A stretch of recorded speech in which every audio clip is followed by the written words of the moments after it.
It's okay, go get it. Oh, do you have to? No, she said, do you have to? Oh, no, I'm not. Well, good morning. Good morning. Oh, we're awake. Yay. How's everybody doing? Right. Wonderful. Good. We're so glad you're here. Amen. Let's all stand. Brother Jay, will you open us up in prayer? Thank you, Father, for this beautiful Lord's Day that Yes. you've given us today. Thank you for the opportunity to come in your house, worship you, Lord, praise your name, and listen to a word from you, Lord. Thank you, and bless everyone that's here today, and bless the service. I ask in Jesus' name, amen. God is good.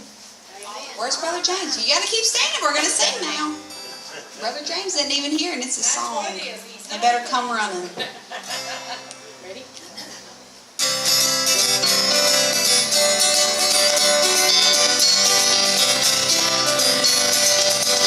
God is good all the time. He put a song of praise in this heart of mine. God is good all the time. Through the darkest night, His light will shine. God is good. He's so good all the time. If you're walking through the valley, there are shadows all around. Do not fear, He will guide you. He will keep you safe and sound. He has promised to never leave you nor forsake you. And His word is true. God is good all the time. Put a song of praise in this heart of mine. God is good all the time. Through the darkest night, His light will shine. God is good.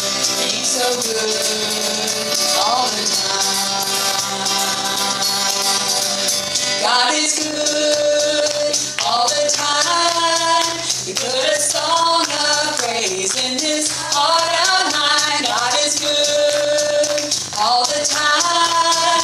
Through the darkest night, His light will shine. God is good. He's so good all the time. God is good all the time. We put a song of praise in this heart of mine. God is good all the time. Through the darkest night, His light will shine. God is good. He's so good. Yes, God is good. He's so good all the time.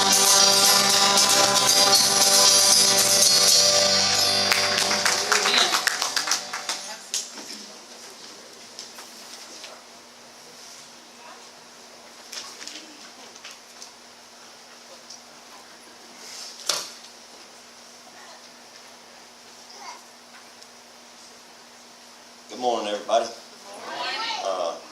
This morning I'm going to share today's devotion with y'all out of Jesus is Calling. It says, I'm with you, watching over you constantly. I'm Emmanuel, which means God is with you. My presence enfolds you in radiant love. Nothing, including the brightest blessing and the darkest trials, can separate you from me. Some of my children find me more during dark times when difficulties force them to depend on me. Others feel closer to me when their lives are filled with good things. They respond with thanksgiving and praise, thus opening wide the door of my presence. I know precisely what you need to draw near to me. Go through each day looking for what I have prepared for you. accept every event as my hand-tailored provision for your needs. When you view your life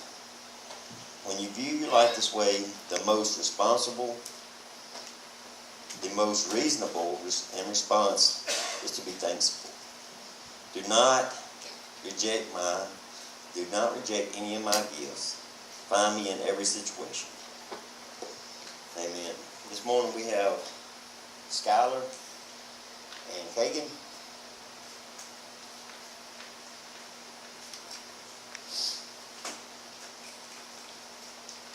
Let's pray. Dear Heavenly Father, Lord, thank you for this blessed day. Lord, we thank you for the blessings that you bless us with each and every day. Lord, we ask that you watch over the ones that are not here today, Lord, that you would keep them safe. And Lord, we ask you this morning, put your healing hands on the ones that need it this morning, Lord, physically, mentally, and spiritually, Lord.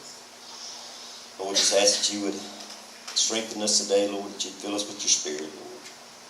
Lord, that you would lead, guide, and direct Pastor Scott as he shares the message with us today, Lord. We would receive it, Lord, in a way, Lord, that only you can guide us through. Lord, we ask that you bless this offering and that we'd use it in a way that glorifies you. In Jesus' name we pray. Amen.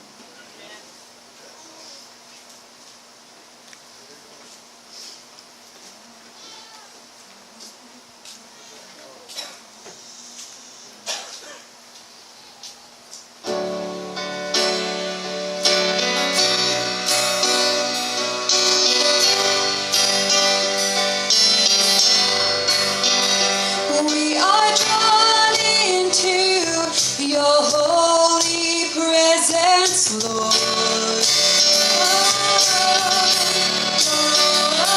And our longing hearts are captured by your voice. Pour your spirit, oh God, on us. And teach us love that calls the broken heart. We are one in you alone. And we won't back down, so the whole world knows that our confession remains, that in our lives, Lord, you reign. We stand as one, we are greater together. Oh, bound by love, God, we are nothing without you. Oh, we are greater together.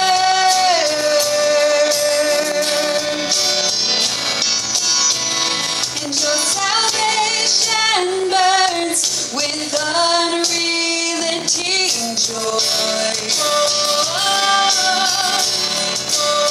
Redeeming sons and daughters, forever we are yours.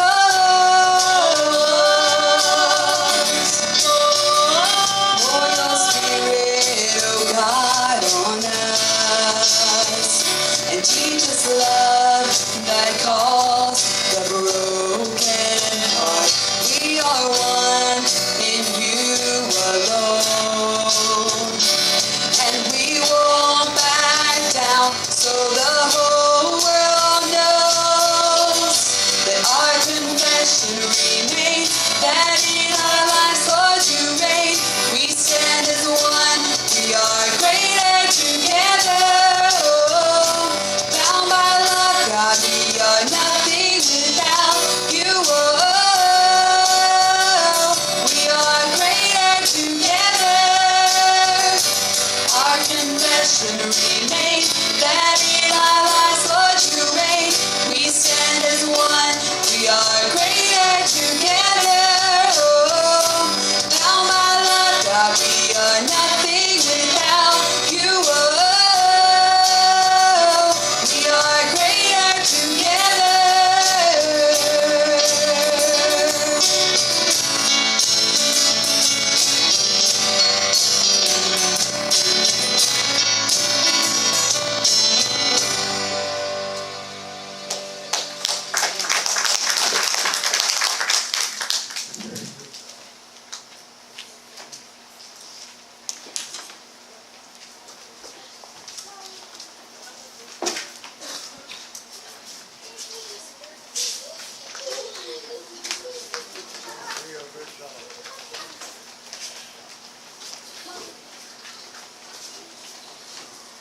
Yesterday,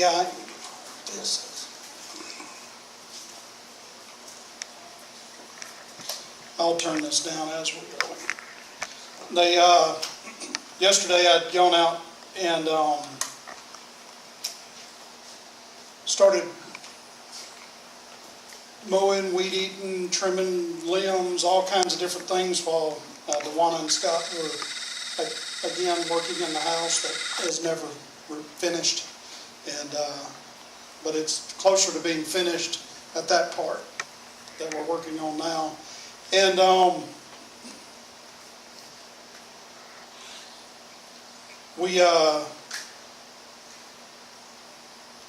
came in, it was taking a break, get something to drink, and hot and sweaty, and Rachel had come in from one of her adventures and getting ready to leave on one of her other adventures, and I walked out and I thought, you know, kids have it made today, and some of you are going to start shaking your head. Don't shake your head, because you're probably going to want to walk out during part of this message. And because I had to deal with it while pushing a lawnmower, or walking behind the lawnmower, it pulls itself. And sometimes, as DeWanna said, and which means I need to fix it. And so I go back out, and then this thought process starts, and somewhere in the process of mowing, God says, well, why are you entitled to salvation?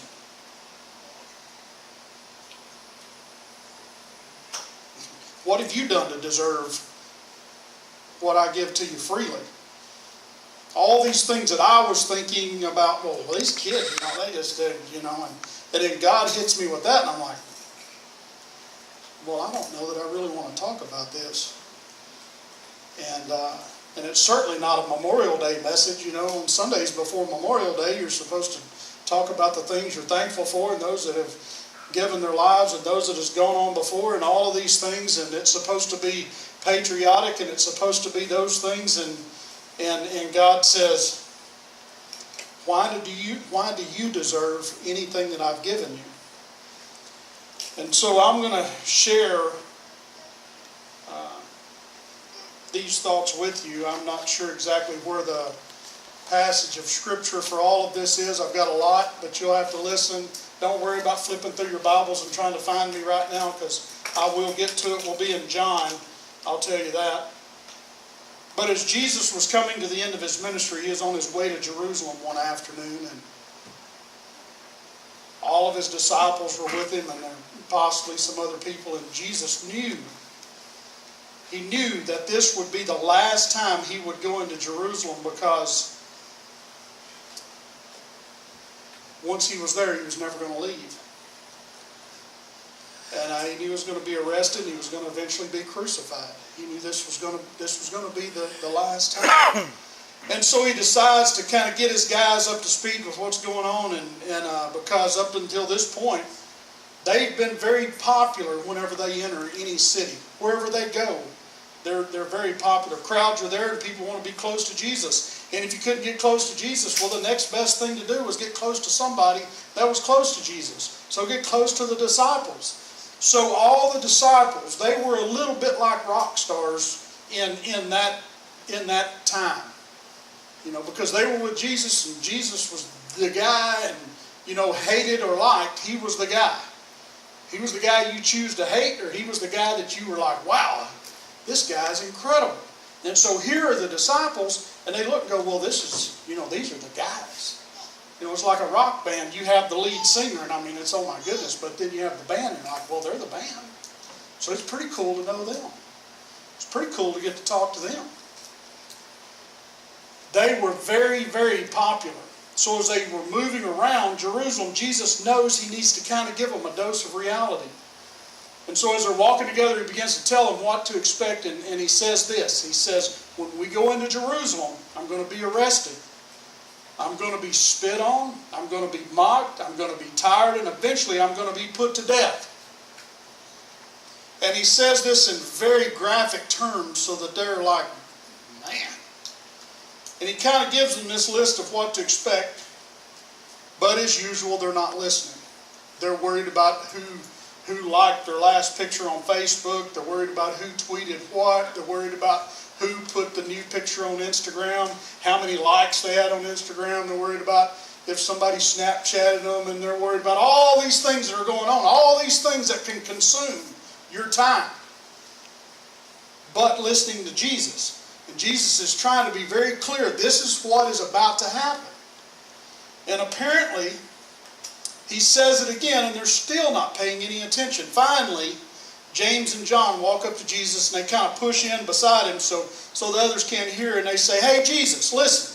Sorry about that being spit on and being mocked stuff and being crucified and all that, but hey, when you become the king, and they kind of launch into this other conversation. They're not, they kind of knew Jesus was talking, but they're worried about, hey, listen, I want to tell you what I want. It's kind of like our prayer time with Jesus. Jesus is wanting to say something to us, but we're so busy and so consumed with, I need, here, let me give you my laundry list of stuff you can do for me today, and I'll come back and see you tomorrow morning if none of this gets done today. And so they kind of launch in this other conversation. They haven't even been listening. Sorry about you're going to be beaten and everything, that's tough, but hey, when you become king, when you're finally on the throne, we want to know this. Could we sit at your left and your right? Because, we're James and John. We'd like to know if we could be in positions of power. I mean, it's the most insensitive thing that you're ever going to see in the New Testament. Jesus is pouring his heart out to these disciples. He's trying so desperately to let them in to the hurt that he's feeling, what he's experiencing right now. And they're like, yeah, Jesus, that's fine. But hey, when you become king, we would really like these positions of power. Well, the other disciples see that James and John are kind of having this private conversation with Jesus, and so they get a little indignant themselves. They realize that they're asking for special entitlement, special position, and they're like, hey, wait a minute.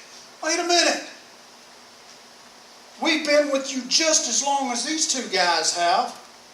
And that's not fair. And they break out in this argument over who's going to be the greatest in the kingdom of God right after Jesus had just finished telling them, hey, I'm going to be arrested. I'm going to be beaten. I'm spit upon, mocked, and put to death. It's unbelievable. So Jesus says, okay, time out. Puts the whole group in time out. He sits them down under a tree before they get to Jerusalem, and he says, okay, we've talked about all this before, but let me go over it one more time. And he says this, look, you know how the rulers of the Gentiles and the leaders of the Gentiles, and when they get power, you know how they lord it over people that they have power over. You know how they cause the people that are under them to serve them to do whatever they want them to do. And they lord it over them and they rule over them, and you know how that happens.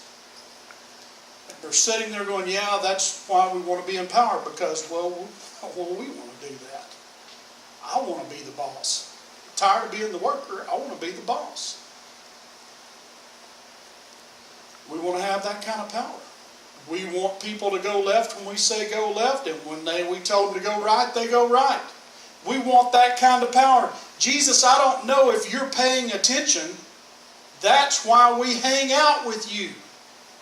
Because, see, we think one day you're going to be a ruling king, and we're your guys.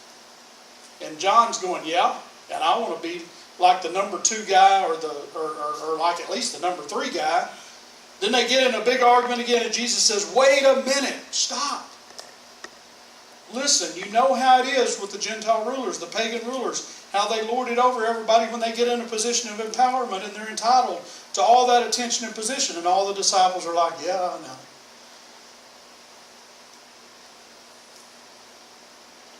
He says, well, not so with you. It's fine to want to be great. He says that. It's okay to want to be in charge. It's okay to be a ruler. It's okay to have authority. But guys, if the day comes that you actually have authority, that you actually have position, that you actually have the opportunity to rule over other people, you know how the Gentiles do it. You know how the typical ruler and leaders does it. Not so with you. I hope one day you acquire that kind of power. But when you have it, don't use it like everybody else you've seen uses it.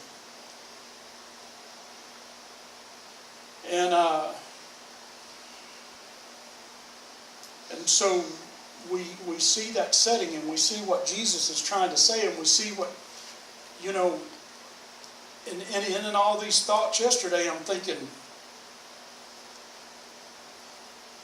no wonder the world could give a rip what the church thinks or what the church says, because the church is nothing but an entitlement society that meets every Sunday morning.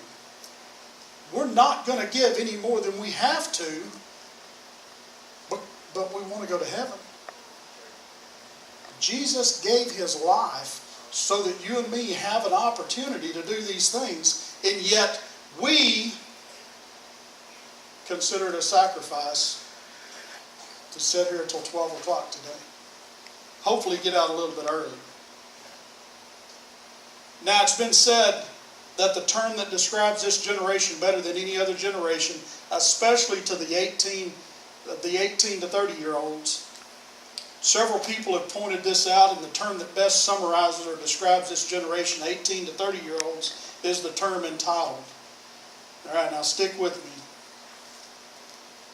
In fact, if you're a parent of a teenager, you're thinking, well, that's what it is.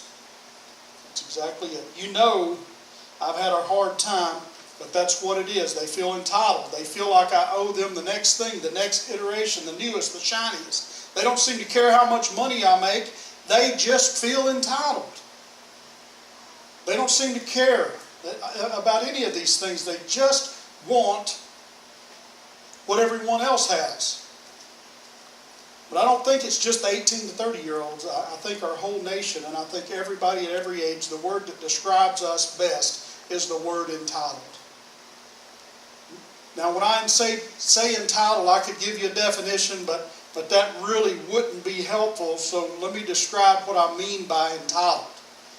And you're going to have to stick with me in this, but entitled's like an Easter egg hunt.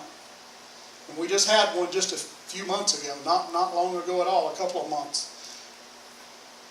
There are little kids, there's medium-sized kids, there's big kids, there's kids of every age, every size, and we try to divide it up to where, you know, this what I'm about to describe doesn't happen.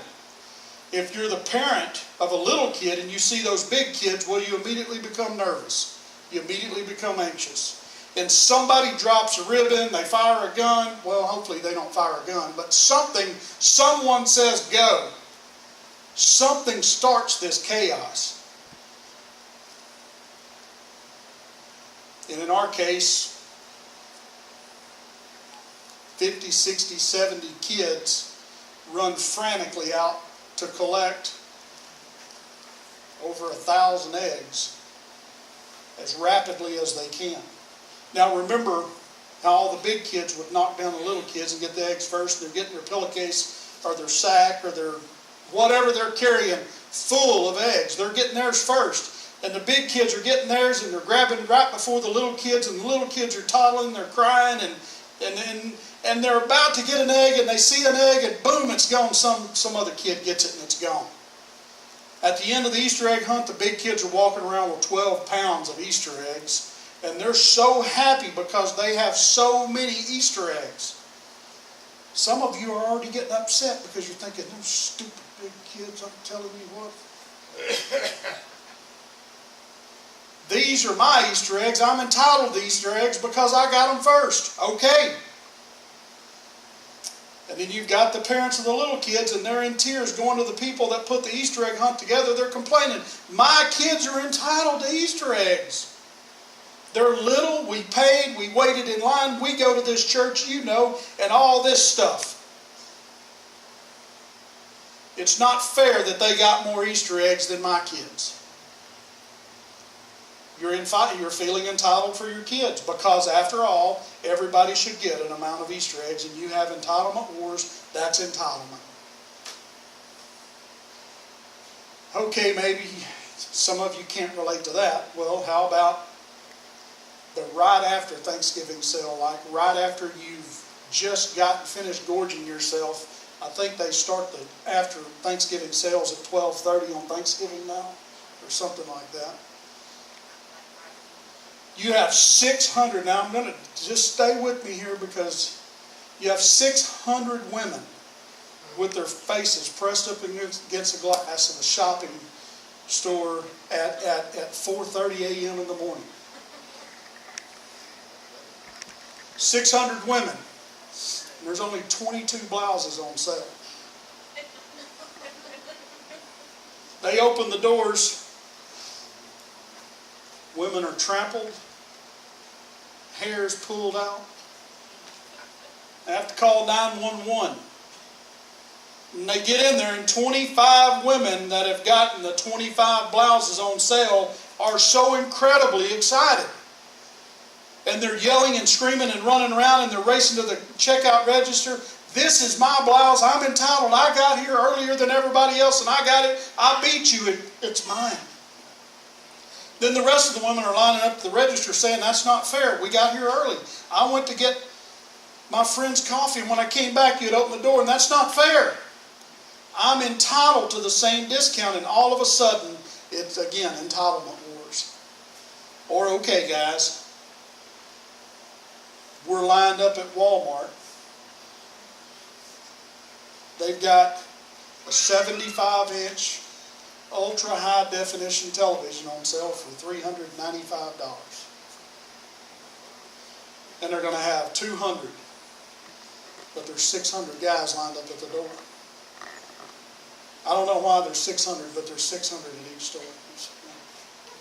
I think each store has 600 people on Thanksgiving sales. And you're beating each other up. But if you get one, it's yours and you worked for it. If you didn't get one, it's not fair and you're entitled to one as well. Nobody can sort all that out, right? So now if you're a Christian or a church person,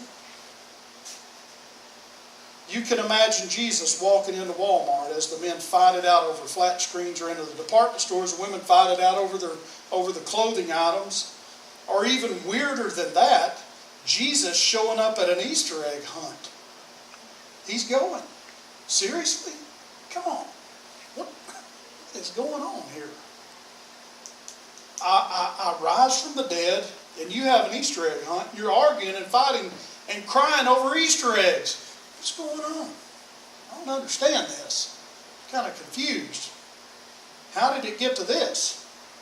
But anyway, if you can imagine, and if you could imagine Jesus trying to sort all that out, would he take the blouse and do a Solomon thing and tear it in half and say, okay, you get half and you get half? I mean, I don't know how he would do it. Would Jesus determine who should get the television? Is it first come, first serve? Is it by age? Is it by income? Who should get the most Easter eggs? Do you measure them all out? Do you weigh them? Do people stand in line? Is it like who's been naughty or nice? Is it like a Santa Claus thing? I mean, if you put Jesus into one of those who's entitled to scenarios, what would he do? That was a popular thing to say a few years ago. What would Jesus do? And the New Testament tells us, the New Testament models this for us, and I'm telling you, if you're a Christian, what we're about to talk about is huge. If you're not a Christian, you get to pick and choose the parts of this message that you like, but if you're a Christian, Jesus, he couldn't make this any more clear for us today. He would walk into all the environments where, if you're trying to figure out how much tax you should pay, or what's the new question, how much of your money do you deserve to keep, which means how much of your money are you entitled to keep, and how much is the government entitled to. He would walk into all of those questions, and we would look at Jesus like, okay, Jesus, you're smart. You tell us how to sort all this out. And here's what Jesus would say. He would say the question isn't, what are you entitled to? The better question is, what will you do with what you're entitled to. To which we say, okay, that doesn't help me. I want you to work this out. I want you to be the judge. I want you to be the arbitrator. I want you to tell us what's fair. I want you to tell me how many I should get. Because after all, this is all about me. I mean, I like Miss Francis. I love Miss Francis, but really this is about me. And I hope she gets some, but I'm really wanting the majority for me. I'm just picking on her because I know she might not get mad at me after church. She's shaking her head no, so I think we're all right still. So Jesus would say, I'll tell you what, you work all that out. Have an election, vote, do a survey, I don't care. Just get it all worked out, and once everybody has what they think they're entitled to, then invite me into the discussion. And once everybody thinks that we've kind of worked out who's entitled to what, then I'm going to come into the discussion, but I'm simply going to ask you one really simple question. Now that you know what you're entitled to, what are you going to do with what you're entitled to? What are you going to do with it? Now, church, if we could get this right, it would change the country. If just the Christians could get this right, it would change the reputation of the church in this nation. If we could get this right, it would bring the church out of the margins of society and put it in front and center once again. And if we could get this right, this wouldn't be extraordinary. This would be just basic Christian teaching. And that's what Jesus once again modeled, because everybody wants to know, are you on the left side or the right side? And he always says, I'm on my own side.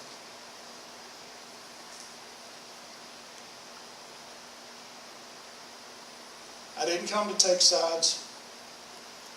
I came to take over. You're both wrong. You're all wrong. I don't care what you think you're entitled to. The question is, what are you going to do with what you're so sure you're entitled to? And if you answer that question correctly, the world changes. That's why the first century Christians who had nothing, within 300 years toppled the Roman Empire. Not with an army, but through their generosity, through their understanding of the principle about what we're going to discuss. Jesus modeled this in the most extreme way. Listen, it was hours, literally hours, before he would be arrested. And the guys, they get to Jerusalem, and he's kind of gotten them all settled down, and they're going to celebrate their last Passover together. And again, jump back, Passover is a Jewish feast, where they remembered the night that the angel of death, came through Egypt and struck down the firstborn of every family that didn't have the blood of the Lamb over their doorpost. And it was a very eerie, scary night. And this is not the story that you'd want to sit down, the Bible story you'd want to sit down and share with your kids before you put them to bed at night. But hey, let's read the Bible. We're just going to skip over that one, kids, because you really don't want to hear this story. We're not going to talk about the death angel and passing over and smearing blood on the doorpost. You really don't want to hear that story.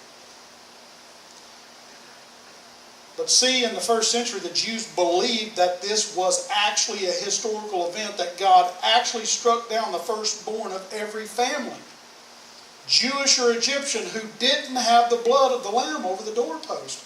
This wasn't some fantasy idea. This was something that they believed so strongly that when this time came, they stopped everything to remember this. So year after year, they would celebrate the remembrance of this historical event called Passover, the night that the angel of death passed over. So that, we have that. Now here back to the setting with Jesus. This particular evening, Jesus is about to move into the Passover season, or the weekend, or celebration. So he's having this traditional Passover meal with his disciples. And in this meal, in this time together, something incredibly extraordinary happens. Unfortunately for you and me, I can't even exaggerate the emotion that would have been in the room that night that this happened. I've tried to, as we've sat with several at the table at our house for months, every Tuesday night trying to capture what would have been going on in that room. But I'll tell you the story, and we'll see if we can capture some of it here together. In John chapter 13, verse 1. It was just before the Passover festival, so it's the night before the official Passover time. Jesus knew that the hour had come for him to leave this world and go to the Father. So he knows the end is near, folks. Having loved his own who were in the world, he loved them to the end. So this is kind of the setup for this next section of Jesus' life and his story. And then this is where the story really gets deep, if you will. In verse 2, the evening meal was in progress, and the devil had already prompted Judas, the son of Simon Iscariot, to betray Jesus. So most of you know or have heard the story of Judas betraying Jesus. That's already in motion. All of this is beginning to happen, and then John tells us this. 2 words. Verse 3. Jesus knew. It's powerful. Jesus knew. Now, it's an interesting little phrase because it's as if John is telling us that in some new way it dawned on Jesus that he had some sort of epiphany, or possibly something he already knew came to the surface, or somehow he became more aware that he had already been aware. I don't think he learned something new in this moment, but it's as if John is saying there was something that happened during this meal as Jesus looked around the room and saw the disciples. It dawned on him. It hung over him in an indisputable way that the Father had put all things that God had put, all things under his power or under his authority. Some translations may read, and that he had come from God and was returning to God. Now this is amazing. It's in this moment, somehow, as Jesus is talking, everybody's kind of talking and chatting on what we're going to do tomorrow, and who cooked the food, and kind of it's just the chit chat of a bunch of guys together. And Jesus looks around the room and he's overwhelmed with this sense that God, his Father, has put everything under his authority. It's not only the most important. He's not only the most important person in the room, but he's the most powerful person in the city. And it's not only the most powerful person in the city, but he's the most powerful person in that nation. And it's coming to him more and more, and he comes to the realization he is the most powerful person in the world. It's pretty heavy. That's a pretty big thought to have. He's all of a sudden aware that he's got the power. So what do you do? So what do you do when it dawns on you that God has given you all this power, and right down to the street is the group of people that are plotting your execution?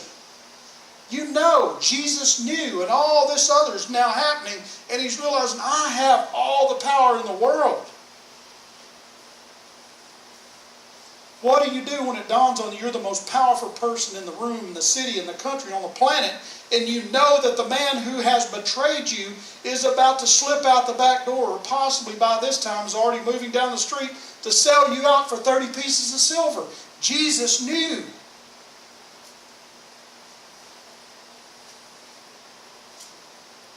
And this may be the most important little word in the whole New Testament. So. Because this little word "so" is the hinge. It's the hinge between this dawning. It's the hinge that this moment in which Jesus realizes in a way that maybe he's never realized before. And what he does next. Look at what he does next. Jesus knew, so he got up from the meal and took off his outer clothing. He was a rabbi. He was a religious teacher. He wore a robe that's a symbol of this kind of authority, and when he came into a city, people knew he was a rabbi by what he wore. Jesus stands up from the meal, all eyes go to him, and he takes off his outer robe. Then what he does next, I'm sure, there was not a spoken word. And folks, I dealt with this yesterday. I mean, God has hammered me with this scripture and with these thoughts and reminded me. So continuing on in verse 4. So he got up from the meal, took off his outer clothing, and wrapped a towel around his waist. And at that moment, there were many different emotions in the room because they realized what he was about to do. He had gone from rabbi to servant simply by taking off that robe and tying a towel around his waist. Some of the men in the room thought, oh, I should have done this. Some of the people in the room thought, oh, I should have planned this. At least one man in the room thought, there is no way I'm going to let him do what it looks like he's about to do. Do you know what your Savior did the moment he was most aware that he had been entitled by God to all power and authority? He took the form of a servant. It's crazy. It goes against everything we learn from childhood. Verses 5 and 6, after that he poured water into a basin and began to wash his disciples' feet, drying them with the towel that was wrapped around him. He came to Simon Peter and said to him, Lord, are you going to wash my feet? In other words, seriously, you're going to wash my feet, Jesus? Now pause for just a moment.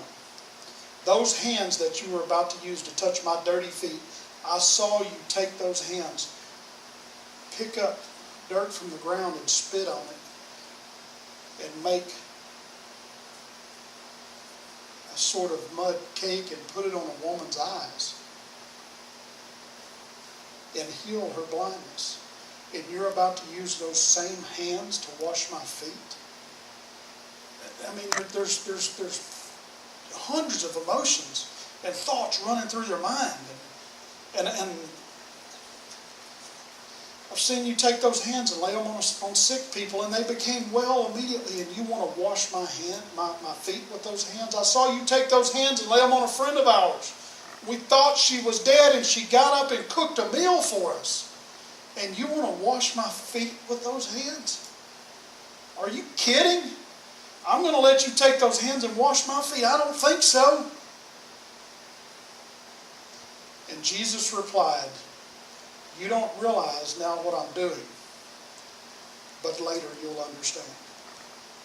In other words, men, you think I'm simply doing what you didn't hire someone else to do. You think I'm simply doing what I think you should do. You think I'm simply doing something that's customary, but what I'm doing is way, way bigger than that. Verse 12, when he had finished washing their feet, he put on his clothes and returned to his place. So in this moment, there's the visual of Jesus the rabbi, Jesus the teacher, taking off his authority as rabbi, taking on the garb of a servant, then taking off the garb of a servant, putting back on the mantle and robe of authority as a rabbi. And there, I promise you, it's silent in that room. Nobody's eating, nobody's saying a word. And then he asked this question. Do you understand what I've done for you? I mean, that's mind-blowing. He asked me this question yesterday. He said, through the sweat, the hot, the headache, the sore muscles, Scott, do you understand what I've done for you?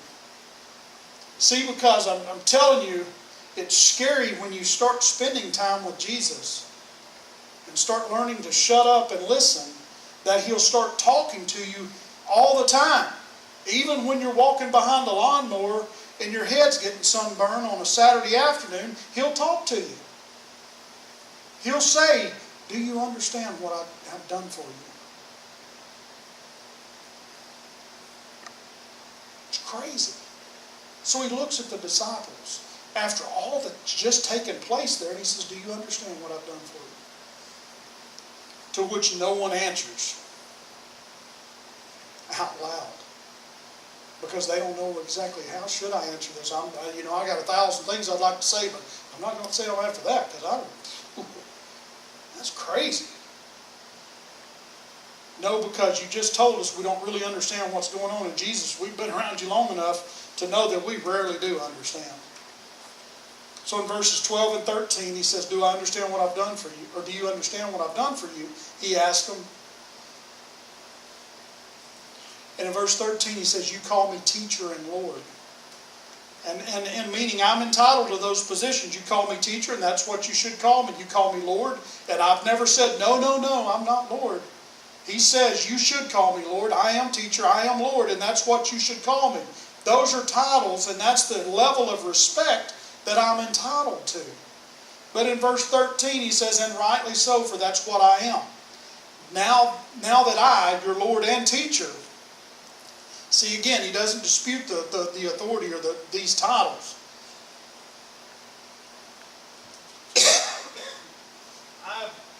I've washed your feet.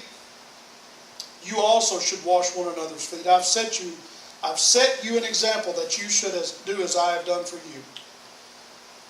He's saying, I've set for you an example at any moment, at any place, at any time, when it dawns on you that you're entitled. I've set for you an example. If you ever wonder what you should do with this entitlement of time, this entitlement of money, this entitlement of influence, this entitlement of power, of possession, if you ever wonder, now that I am entitled, what should I do? Church, these are our marching orders. You do not have to be a Bible scholar to understand what's just happened here. He could not have made it clearer for the men in the room for us the room for us today. The question is not what are you entitled to? It's what will we do with what we've been entitled to. Jesus says, I've set for you an example. I went beyond teaching. I've set for you an example. You look for a way to leverage what you're entitled to for the sake of those who are less entitled. That should be the reputation of the church in our community and in the world. When people think church, they should think, I don't believe what they believe, but I'm glad they're in this community. I don't buy into all that Jesus stuff, but I hope my daughter marries one of them. I hope my son marries one of them. I like to hire them, and I want to work for one of them. I don't necessarily embrace all that theology, but I'm telling you what, the more you give those people, the more they invest back into the people around them. There's nothing better than a rich Christian. Wow. John 13:16. Verily, very truly I tell you, servants are not greater than their master. Although we like to act like it, don't we? Nor are messengers greater than the one who sent them. Now that you know these things, you will be blessed if you not believe them, not study them, not preach them, not exegete them, not declare it from the mountaintops, not build a theology around them. You'll be blessed. The world will be blessed if you do them. If you ask the question, what should I do with what I'm entitled to? He says, you will be blessed. The world will be blessed. The world will be changed. So recovery begins. Recovery begins when we leverage our entitlements for the benefit of those less entitled. Imagine how that would change the discussion in our nation right now. If the more entitled you were, the more apt you were to do something for those less entitled.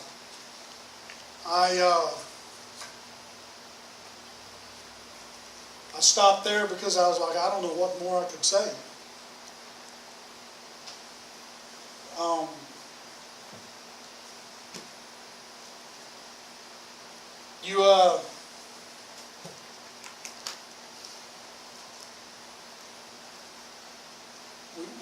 We become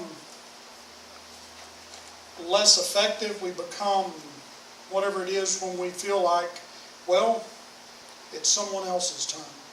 Thankfully, Jesus never got to the place where he says, well, it's someone else's turn. I'm glad he didn't get to the Garden of Gethsemane and say, God, Father, I've come this far, but it's someone else's turn from here. And so in this passage of Scripture, in this whole entitlement, I'm glad there were men and women that didn't feel like they were too entitled to go and fight wars and sacrifice their life so that we could live more comfortably than they lived. Because we don't deserve it. You know, Dewana's dad, man, that guy could tell a story. He could start telling you the story of World War II, and before long you'd be wiping sweat off your face and smelling gunpowder, and your feet would be sore. You'd be just as tired as he's talking about, waking up with snow over you from sleeping in a foxhole that night, and saying, but we were going to press on because we didn't want this. We didn't want our families to experience what we were experiencing back home. He said that hundreds of times. I didn't want my family to experience what we were experiencing here in our country. Jesus is telling us, he's telling the disciples, he said, listen, you've got all this power. Because he told the disciples before he ascended into heaven, he says, listen, you're going to have all this power. You're going to have more power than you've ever seen from me. But he had already taught us before that, don't abuse this power. Don't take advantage of this power. Let me show you how you use this power. You serve others. And he didn't just teach them out of a book.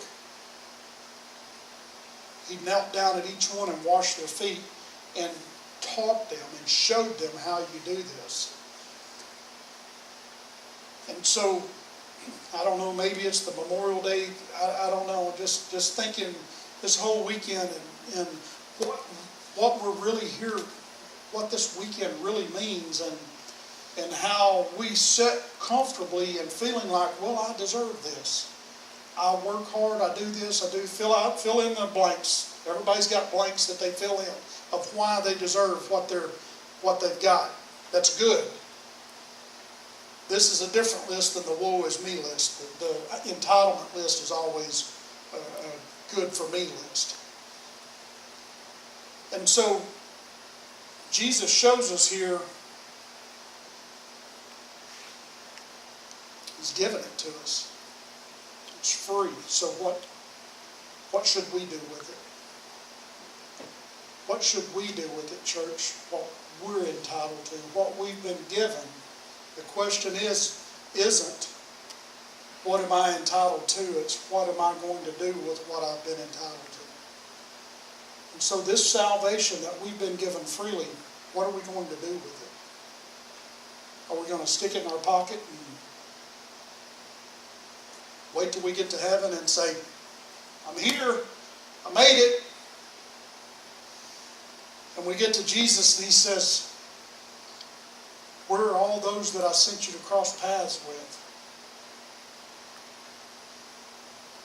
Well, I carried it in my pocket right here. I've still got it. It's still like you gave it to me. And he says, oh, I wanted you to get here and it be worn out and tattered, and because you've shared it so much with other people.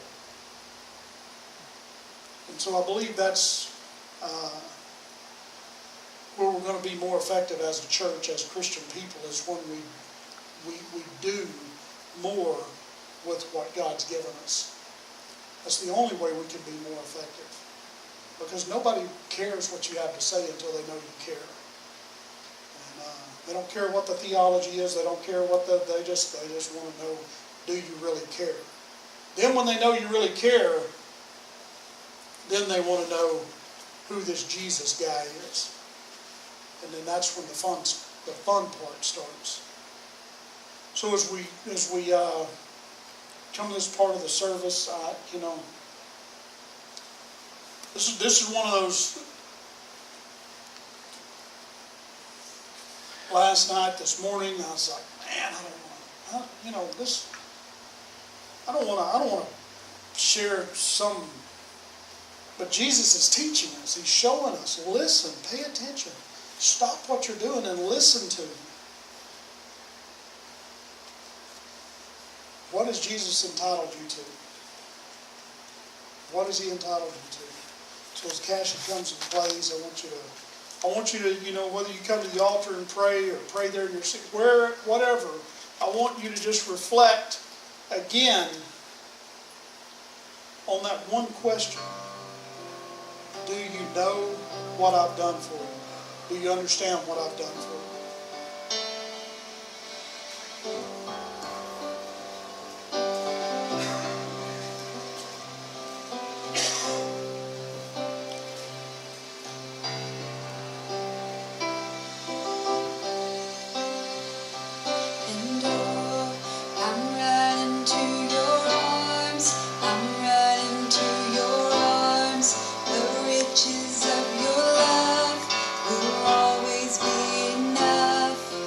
Nothing compares to your embrace, light of the world, forever reign.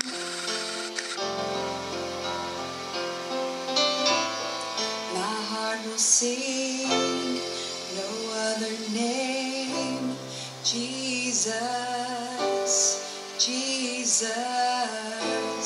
My heart will sing no other name, Jesus, Jesus.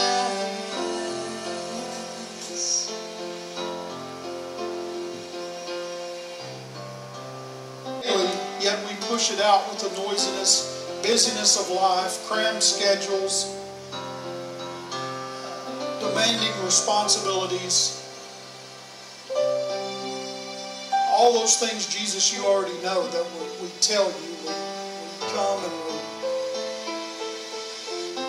we're like a young child. We come and we cry and we want our bottle today. And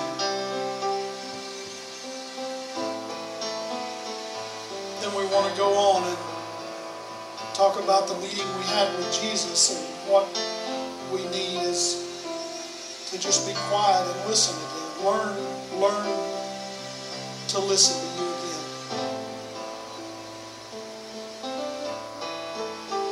And oh, how you know we don't want to do that, because we're entitled to these things we have. We're entitled to this life we built for ourselves.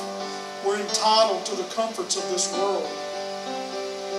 Because, and let me fill in the blanks of why I'm entitled. And yet you show us here. Let me show you what you do with this entitlement.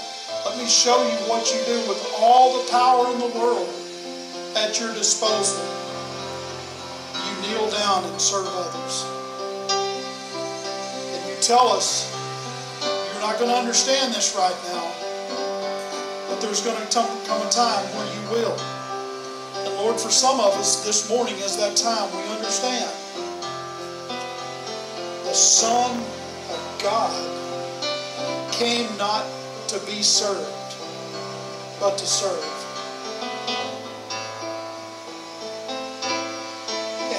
And Jesus, our insides rage against this thought. Our insides rage against this concept. Because from day one, it's been all about me. And I've worked hard to make me comfortable. I've worked hard to make me happy. I've worked hard to make me successful. And you want to tell me that I've got to serve others? It's hard to answer that question. Do you understand what I've done for you? It's terrifying to answer it truthfully. But today, help us to understand better.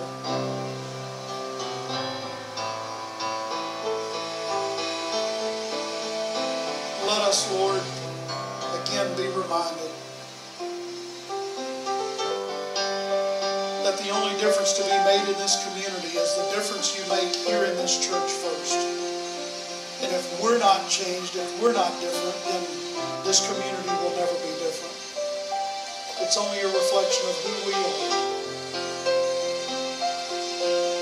So come today, speak to these your people as only you can, and have your way here today.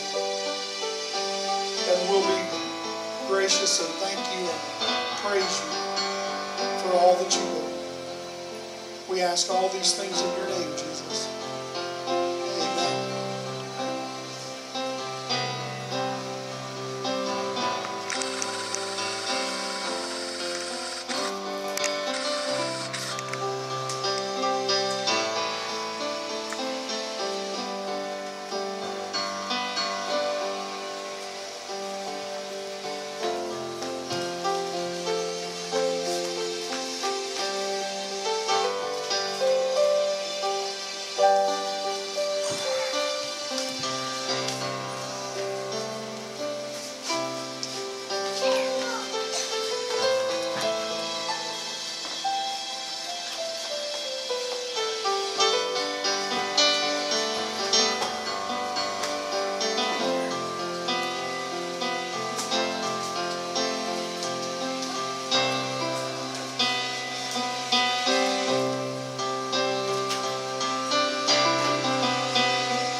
There's nothing good in me.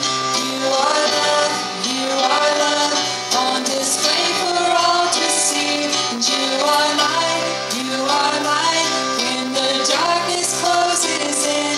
You are hope, you have covered all my sin.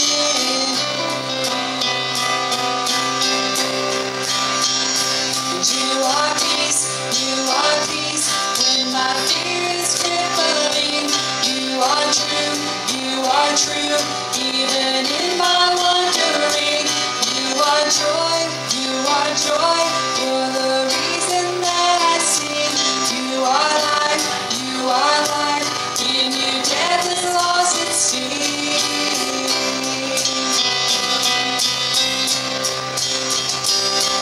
And oh, I'm running to your arms, the riches of your love will always be enough, 'cause nothing compares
sing, no other name.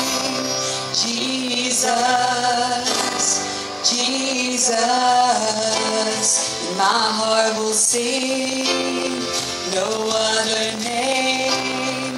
Jesus, Jesus, my heart will sing, no other name. Jesus, Jesus, my heart will sing, no other name. Jesus, Jesus.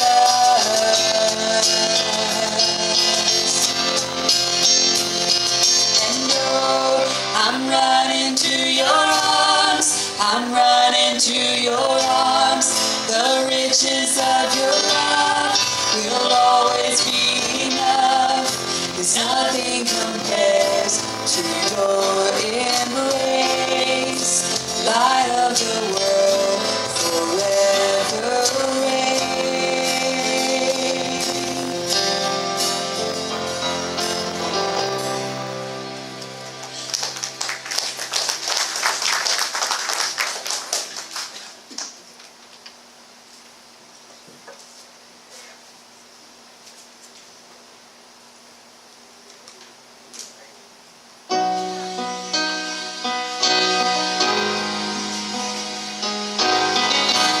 Let's all stand.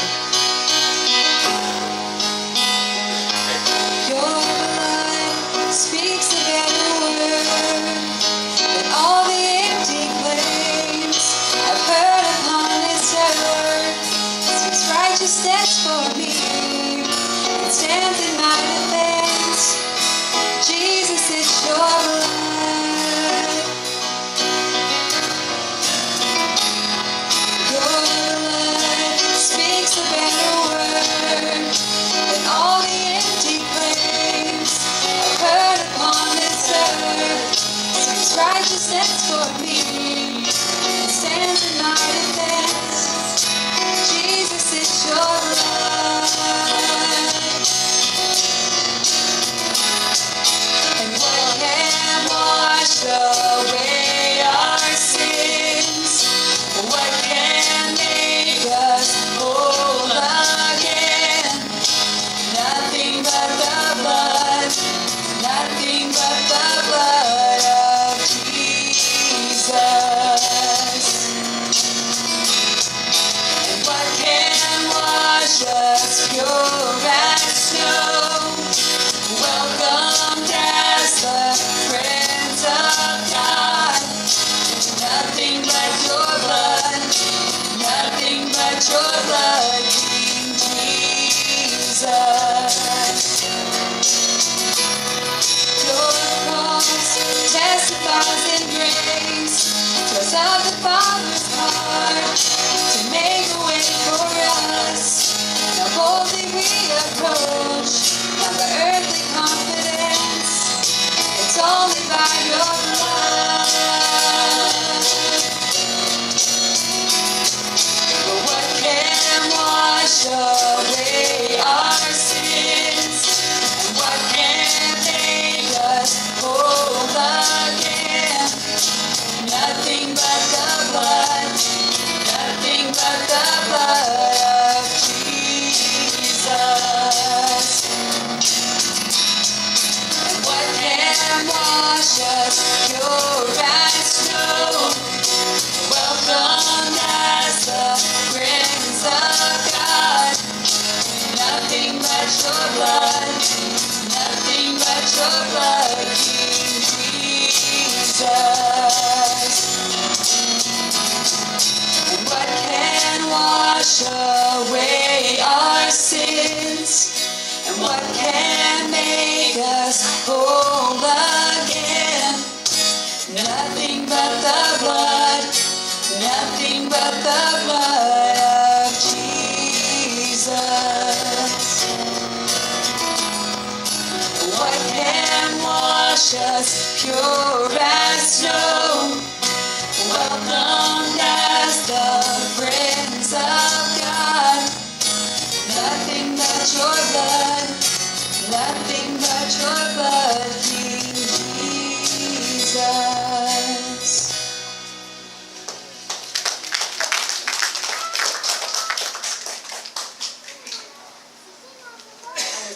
tell some as today, 4 people that I know have known most of my life passed away this week. And over today, God has just reminded me, we pass this way but once. Once. And how many times have we heard, the tombstone, it gives the year of birth and a dash and the year date of death. But that dash is the most important part. And what do we do with the time God has given us? Scott's message so spoke to me. It's so easy to get our priorities out of place and put our priorities on things that won't matter when we're gone. What God blesses us with, we are responsible for it, y'all. Our kids, sometimes, I'm going to live like I want to live, but y'all, our kids are following us. Our kids are seeing what's important to us. And I don't think there's anybody here who wants to see our kids in hell. How we're living is going to make a difference in how they live. Please, please. One time around, that's all you got. And Satan says that's all you got, so live it up. And Jesus is saying, I'm giving you life, and that you'd have it more abundantly. But until you come to know Him, you don't realize what Satan has destroyed. Doesn't have to be that way. Well, He took our sins away. Amen. Amen. And we can celebrate. That's right. And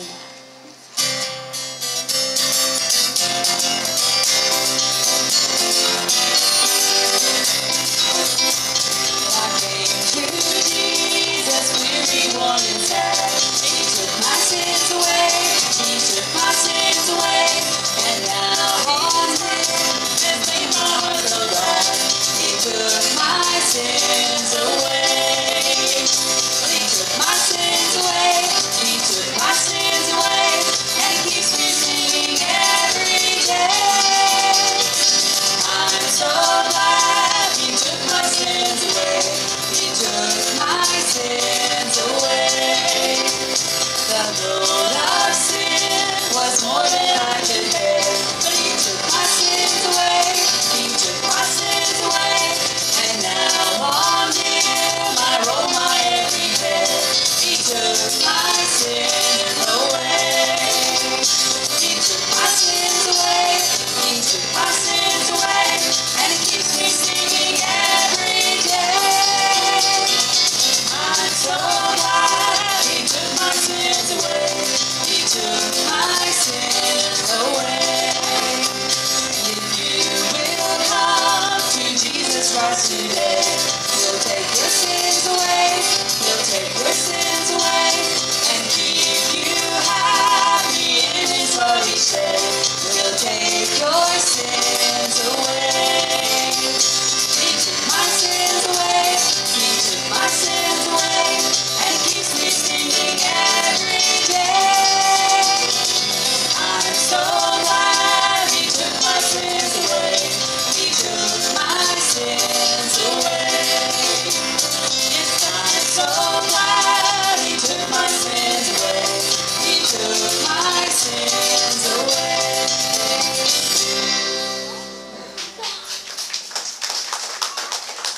God, we thank You so much for this day, Lord. I pray, God, that You'll be with us this week, Lord, and that You will go ahead of us, God, and prepare the way. And I thank You so much, Lord, for just keeping Your hands on us. Even when we don't know it, God, You're always there for us, Jesus. And I thank You so much for that constant comfort. And I pray, God, that we will be Your hands and feet, and that we will serve others and wash their feet, God, and that You will just help us to have courage and be confident in You, God. And I thank You so much, Lord, for the way that You love us and the way that You're working in all of our lives, God. Amen. If you are going to kids camp, I need to see you after. I messed up on the forms. I have new stuff.